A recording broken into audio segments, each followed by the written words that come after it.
Bonjour, bonjour, bonjour. Soyez bénis. Merci de me recevoir dans vos maisons.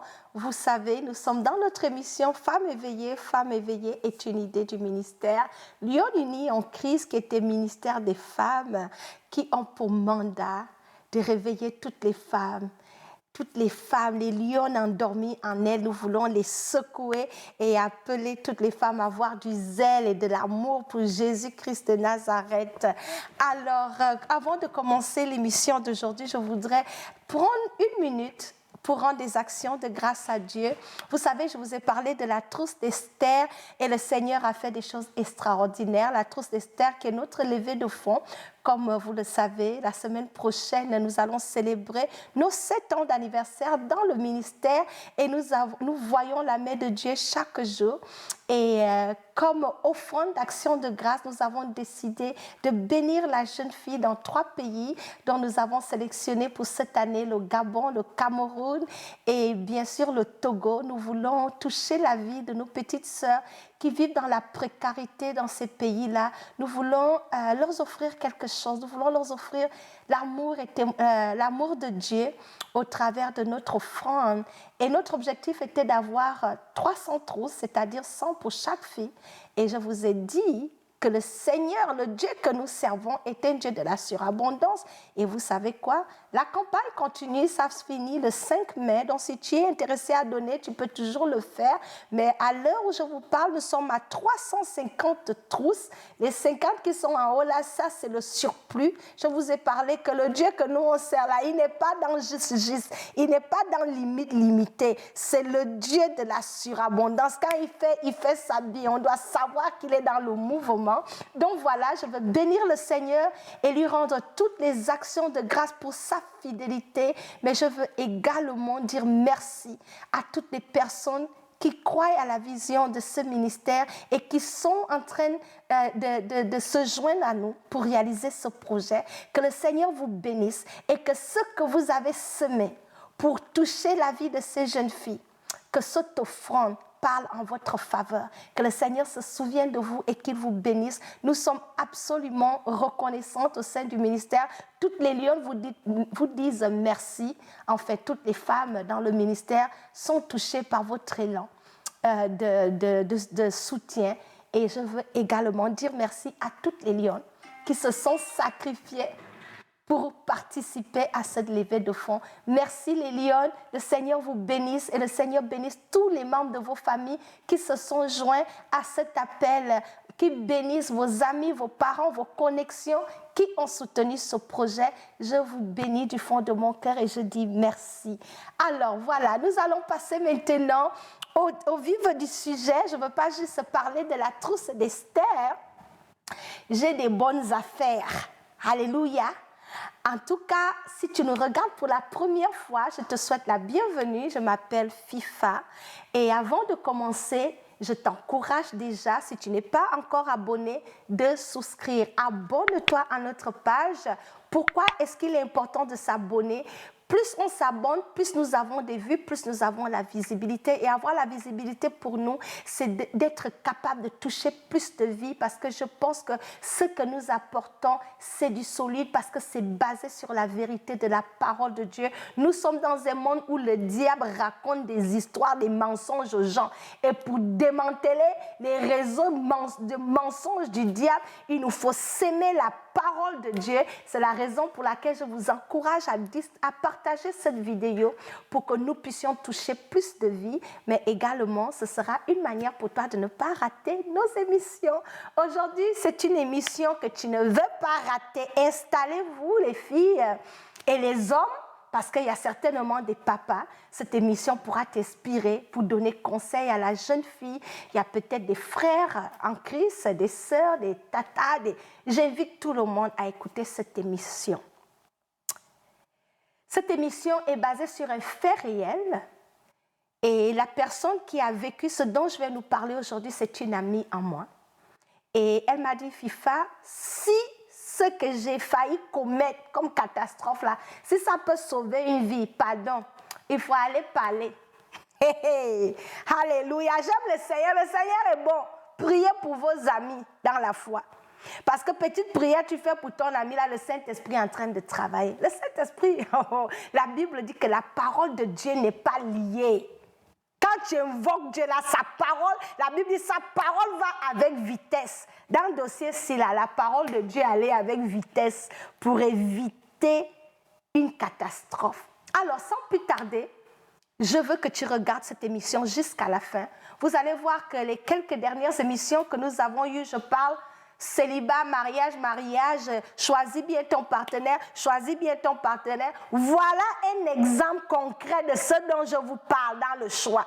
Voilà exemple réel. Je veux, avant de commencer, vous dire que je suis absolument pour le mariage. C'est une bonne chose, c'est une bénédiction. Et en tant qu'enfant de Dieu, la Bible dit que nous ne devons pas être privés des biens de Dieu. Alléluia.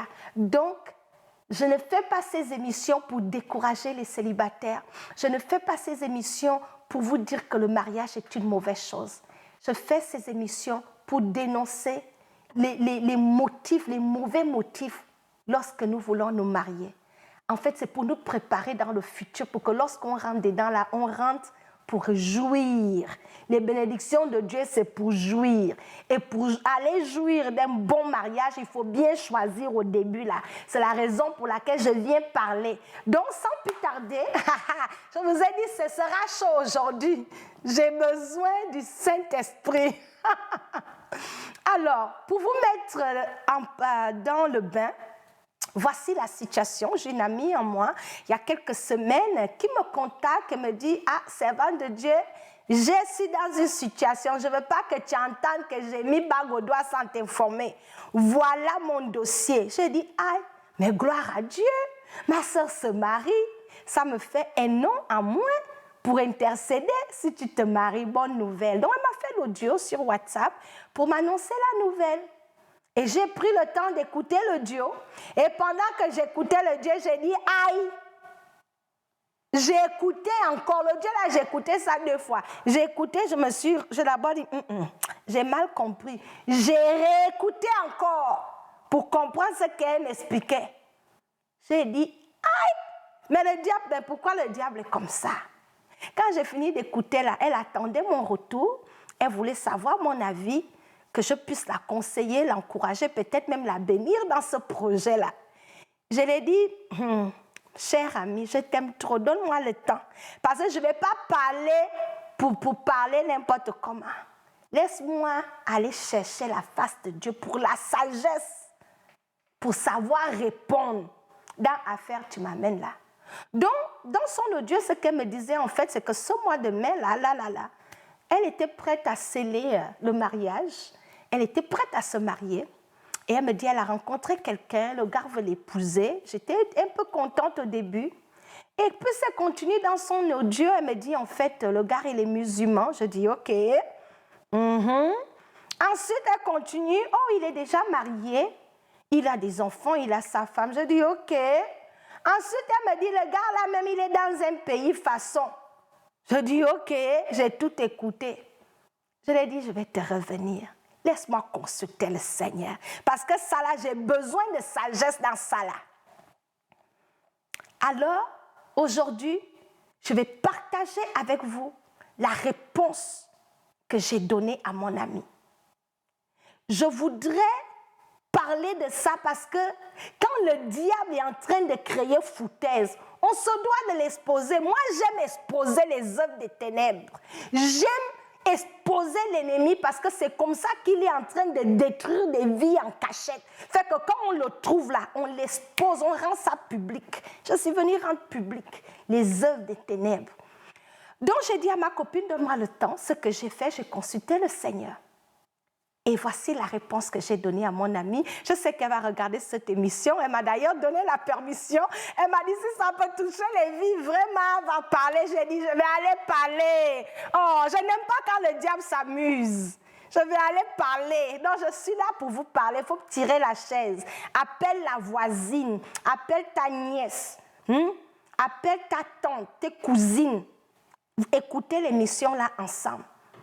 Mes sœurs dans le célibat là. Chrétienne de votre état. Cette émission-là, c'est une dédicace pour vous toutes mes bien-aimées. Il faut écouter. Donc, en gros, ma copine, elle a été à un certain âge.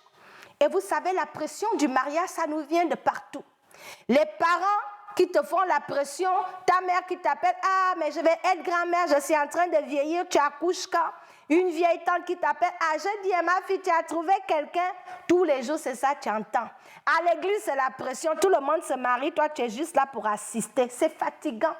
Je comprends cela. Et il y a d'autres choses qui nous créent la pression. Nous-mêmes, l'âge. Aujourd'hui, c'est ton anniversaire, tu réalises, hey, j'ai déjà 35 ans, je n'ai pas eu enfant.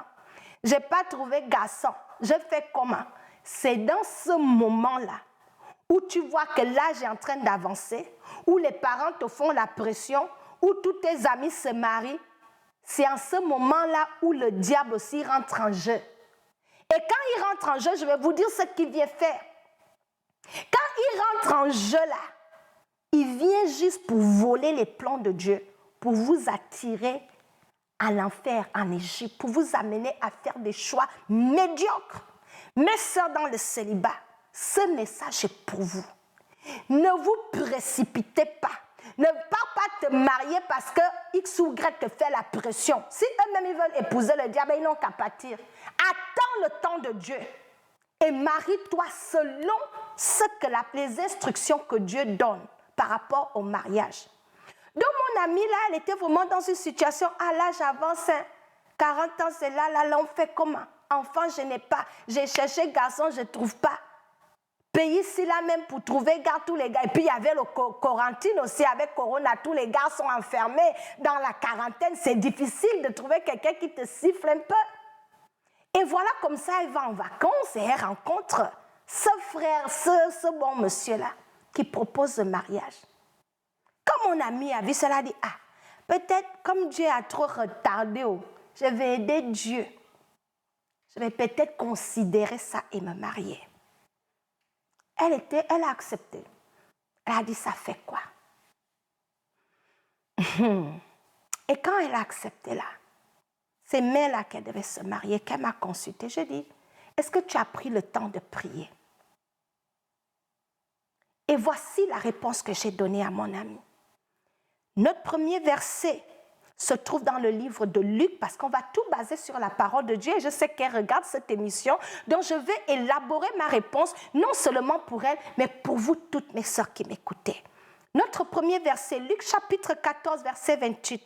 La parole de Dieu dit, en effet, si l'un de vous veut bâtir une tour, donc si l'une d'entre vous veut se marier, est-ce que tu ne prends pas d'abord le temps de t'asseoir pour calculer le coût, pour vérifier si tu as les moyens pour mener cette entreprise? Je paraphrase la parole de Dieu. Ça s'applique à toi. Ici, Dieu parle de construire. Mais j'ai dit, si une d'entre vous, tu veux te marier, est-ce que tu ne prends pas d'abord le temps de t'asseoir et de calculer les coûts, les avantages et les inconvénients dans où tu t'en vas là? Fait que ma première question à mon ami, ma première réponse, ça va avoir deux approches. La première approche, nous allons enlever Jésus de l'équation. Parce que vous allez dire, FIFA, toujours est son Dieu. Non. Enlevons Jésus de l'équation et considérons la question. OK? J'ai dit à mon ami, mon argument, c'est que toi et moi, Africains de notre état là, on a vu polygamie que c'est un mensonge du diable, ça ne marche pas. Laissons Jésus pour un moment. Laissons Jésus. Je lui ai dit, tu connais ma position en tant que servante de Dieu. Mais enlevons d'abord Jésus parce qu'on va faire, Dieu dit d'évaluer les coûts. On va d'abord évaluer pour vérifier si ça vaut la peine de rentrer dans ça. Le premier coup, avec Jésus, est-ce que c'est bon? Et sans Jésus, est-ce que c'est bon? Et on va voir ce que toi-même, ça va te donner. Donc, on va faire l'analyse ensemble. Voilà, elle a trouvé garçon. Non seulement il est musulman, mais c'est un imam. Imam dans la mosquée qui veut épouser une fille née de nouveau, remplie du Saint-Esprit. Tu vas aller rentrer dans polygamie. Alors je dis, on enlève Jésus. Polygamie, ça n'a jamais marché. Dans polygamie, c'est les combats, la compétition, la sorcellerie, les maraboutages, la maltraitance, les abus, les histoires de rivalité, jusqu'à les enfants rentrent dans la rivalité. Il faut qu'on se dise la vérité. Il faut qu'on se dise la vérité. Polygamie, ça ne marche pas. Il faut qu'on arrête. Mariage même, tu es seul avec ton mari. Les cheveux blancs poussent. Maintenant, polygamie, là, 2 femmes, tu es dans ça. Je dis, regarde, qu'en penses-tu? Et comme mon ami, là, son père, à l'époque, il avait une maîtresse attitrée, dont il était genre polygame. Quand son père avait une maîtresse attitrée, là, ce que maîtresse et son père ont fait à sa maman, la pauvre femme a souffert comme ça. J'ai dit à mon ami, toi-même, ce que tu as vu un peu, tu as goûté polygamie. C'est ça que tu veux pour tes enfants? On n'a pas mis Jésus. 2, toi, tu es dans un pays où coule le lait et le miel, où tu as ton autonomie, tu as ton travail, ton argent. Tu vas quitter la terre promise pour aller dans la servitude en Égypte. Pendant que les gens cherchent à quitter l'Égypte, toi, enfant de Dieu, tu vas quitter là où Dieu t'a positionné pour aller en Égypte. Parce que le gars, même pays, il est là, j'ai dit à ma soeur, toi, tu peux vivre dans le pays là. Soleil même qui est là-bas, le soleil te tape, non, tu es comme non, soleil là même, c'est près de l'enfer. J'ai dit, toi, tu peux aller supporter le soleil après toutes ces années là dans le froid. Toi, tu peux encore vivre dans la chaleur. J'ai dit 2. 3, elle me dit, oh, ils vont habiter dans la même maison, elle a coépouse. Je lui ai dit, toi, tu es comme la même. Parlons, émission là, asseyez-vous, on va analyser. Donc, elle va habiter dans la même maison avec sa coépouse. Coépouse, elle a déjà les enfants. Et puis, ils vont habiter ensemble. Je dis, toi, tu peux supporter quand une autre femme te toise dans la maison, que tu es venu voler son mari. Ta coépouse, elle n'est pas ton amie, elle est ton ennemi vrai 100%. Parce que là, tu viens embrouiller la stabilité de son foyer, tu viens prendre son mari, mais elle va te faire ça dur. Elle va te toiser dans la maison. Je lui ai dit, toi, tu as la force de te battre. Parce que les combats que vous allez mener là-bas, c'est bagarre matin, midi, soir. Les commérages sur toi. 2, garçon même, tu as trouvé imam là. Vous ne parlez pas le même français. Son pays là, vous n'avez pas la même culture. J'ai dit même la sauce il mange dans son pays là. Je lui ai dit, toi tu peux préparer ça. À l'âge là, tu vas encore aller apprendre les sauces compliquées pour essayer de forcer toi-même dans une rivalité. Pourquoi? J'ai dit pourquoi? Pourquoi on aime souffrir? 2, l'imam là et sa famille sont même chose. Les 2 sont musulmans. Ils s'entendent. Ils ont la même vision. Ils parlent la même langue. Ils sont entre eux. Toi, tu arrives au milieu de ça là. Ce n'est pas que tu es juste une bonne proie qu'on va écraser dans la maison là. 3e, j'ai dit à ma soeur, donc toi, tu es là, tu parles en langue. Tu te vois assise dans une mosquée. Imaginons un peu. À la Noël, Ramadan, tu es en train de faire Ramadan. Je dis, toi, tu te vois en train de te réveiller à 5 heures du matin pour faire la nourriture pour Ramadan. Non, pardon, parce qu'il y a le contexte culturel. Quand on se marie, on épouse tout. Tu épouses l'homme avec sa culture, avec sa famille, avec sa religion. Donc, je lui ai dit, est-ce que tu es prête à aller à la mosquée? Elle m'a dit, en fait, ce que je pensais, c'est que j'irais pour les occasions, par exemple pour des fêtes, des grandes cérémonies. Et puis quand elle sera à la mosquée, elle va prier Jésus dans le cœur. Je lui ai dit, aïe, ma soeur, à ce niveau-là, j'ai dit à ma soeur que c'est quel Dieu, toi, tu seras dans la mosquée en train de prier Jésus dans le cœur. Je l'ai sorti ce que la parole de Dieu dit dans le livre d'Apocalypse, je pense chapitre 3. La Bible dit que Dieu préfère qu'on prenne position. Il dit, tu dois être soit chaude, soit froide. Au moins, on sait. Mais quand tu es au milieu là, tu es dans la mosquée et Jésus dans le cœur. Il dit, moi, je vais te vomir. Ce n'est pas moi qui dis ça, c'est la Bible qui dit ça. Donc, notre mensonge de dire qu'on va aller rentrer dans des compromis bizarres et amener Jésus dans ce genre d'affaires-là, on rigole. Parce que nous-mêmes, on va aller se perdre dedans. Jésus lui-même, il va te dire, ma fille, tu as choisi, va. Ça, c'est les quelques arguments que j'ai amenés. J'ai dit, toi, tu connais maraboutage. Je l'ai dit, où tu es assise là. Toi, tu connais le chemin des marabouts. Parce que eux, là, c'est maraboutage, ils font. Toi, tu peux gérer maraboutage. Toi, je l'ai dit, de toute façon, tu es habitué à porter les leggings. Tu t'habilles là bien. Je dis, tu es prête à aller mettre le voile? De toute façon, toi, tu as étudié même en 2022. Toi, une fille qui a étudié dans l'école des Blancs, là, tu connais la vérité même. Toi, tu te vois aller être en prison où tu ne peux pas donner ton avis. Parce que l'islam, là, la femme a un rôle vraiment secondaire. Même les enfants ont plus de droits. Tu seras là-bas juste oui, tu ne peux pas donner ton avis. Je dis, toi, tu peux supporter ça. Je dis, toi, tu peux imaginer, tu es dans la même maison, aujourd'hui, le mari dort chez la voisine, la porte d'en face. Toi, tu dors seul. Non, soyons réalistes, parce qu'on parle des vraies choses dans le mariage. Même ton mari, vous êtes à deux, il te trompe, tu deviens malade. Il n'est pas polygame, il a maîtresse. Je vois les femmes au Gabon qui se battent dans les salons de coiffure parce que mari a maîtresse. Mais toi, tu vas habiter avec la pauvre femme dans la maison. Je l'ai donné un autre verset. J'ai dit, la Bible dit que Dieu que nous prions là, le Seigneur, les larmes que nous versons, il voit nos larmes. Donc la première femme là, les larmes qu'elle va verser, que Seigneur, cette femme est venue voler mon mari, Dieu voit. Pourquoi toi tu vas aller troubler une famille pour aller être de trop? Je dis, toi tu peux, ici tu gagnes ton salaire, ça rentre dans ton compte. Tu es sûr même de trouver emploi dans un pays là où le taux de chômage est peut-être à 80%. Est-ce que tu peux trouver l'emploi là-bas? Donc tu vas maintenant aller dépendre d'un homme. Tu vas aller dépendre maintenant d'un homme à cause de mariage.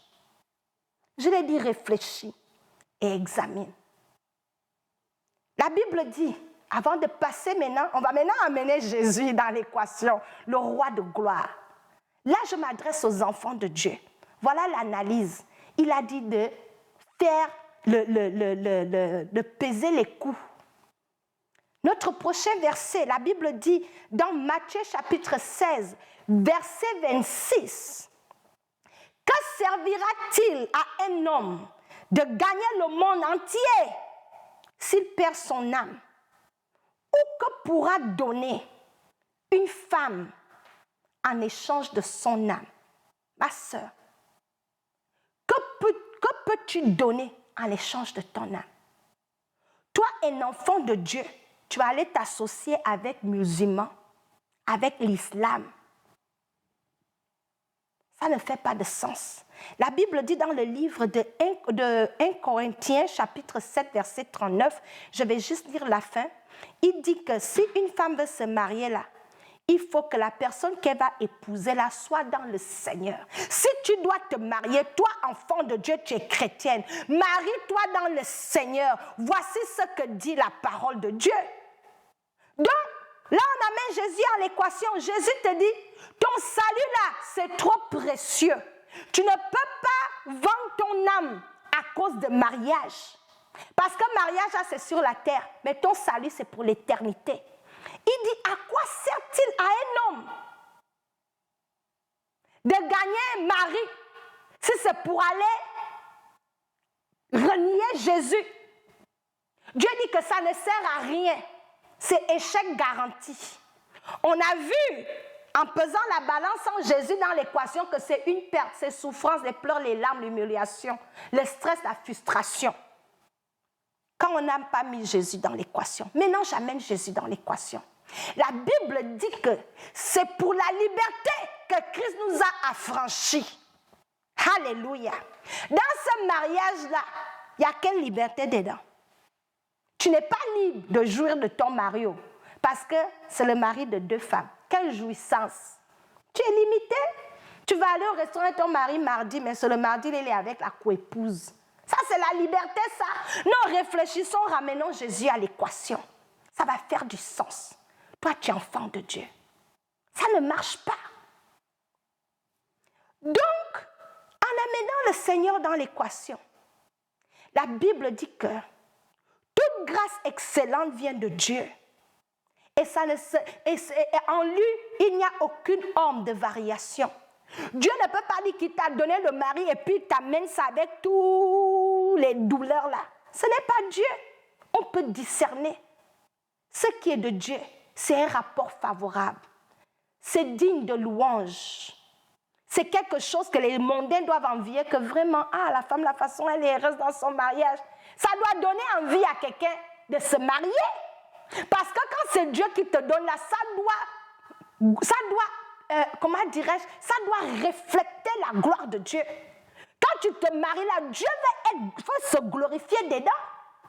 Il y a quelle gloire dans sa souffrance là? Dieu n'est pas glorifié dans les lamentations, dans les pleurs, dans la souffrance, dans un mariage où tu ne peux plus prier, tu ne peux plus louer. L'église même, tu oublies. Noël, il n'y aura pas. C'est dans ça, toi, tu veux rentrer? Non, ça ne marche pas.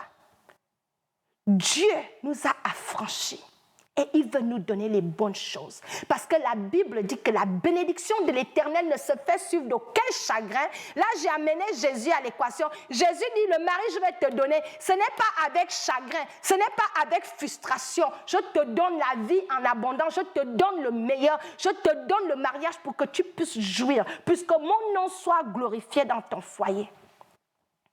Ça, c'est ce que Dieu dit. En conclusion, on va avancer ici. J'ai un autre verset. C'est dans 1 Corinthiens, un instant. Voilà, c'est dans 2 Corinthiens chapitre 6. C'est la conclusion de ce message, mes sœurs. 2 Corinthiens chapitre 6, verset 14. Nous allons lire au verset 14 au verset 15.